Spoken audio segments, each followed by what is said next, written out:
you can tailor-make the environment for the bacteria because the alcoholic is passed, so you can manage your temperature, you can add the nutrients, you know what the alcohol will be, so you can really select the best strain for the matrix. Obviously, it's also the matrix that I think is the most or more difficult because of high alcohol and nutrient depletion, and if you have the wrong yeast that is not malolactic friendly, some of the negative compounds can obviously then be produced in the last part of alcoholic fermentation, and that will then be in the matrix that you add the bacteria to.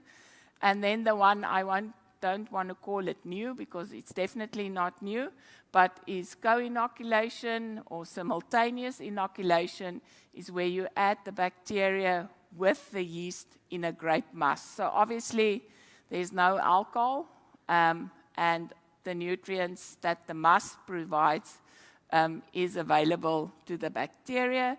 So obviously it's a more friendly environment. And also this figure on the right-hand side bottom just shows you that the genetic expression of the bacteria comes out much stronger in the grape juice because everything is available. The yeast hasn't used up all the precursors for aroma. And then if you go to 40% alcoholic where you inoculate 60% or sequential, you will see that the potential diverse impact of the bacteria becomes less because the yeast has used most of the compounds during alcoholic fermentation. So obviously that gives us a lot of scope for thinking about MLF in a different way. So yeah, this is just to show you the typical descriptors that is associated with MLF and no MLF. And the top one is just to show you if you have the same wine, same matrix, and you do one co-inoculation and one sequential. For example, this was wine done in South Africa with Enococcus uni. You can see that the sequential is driven by the buttery character. So buttery is one of the compounds that is very prominent in sequential inoculation because of the way that the metabolic pathway works, but I think Alda will say something about that. And on the co-inoculation side, you can see it's much more berry-driven, fruit-driven.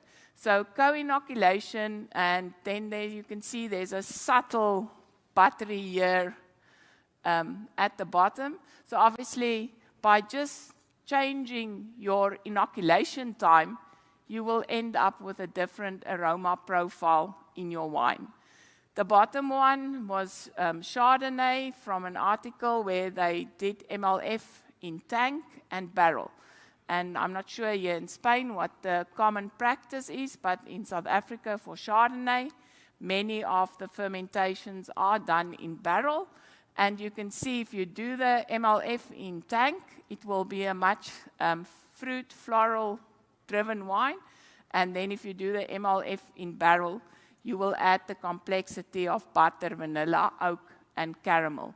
So this is just two choices that you have to make as winemaker.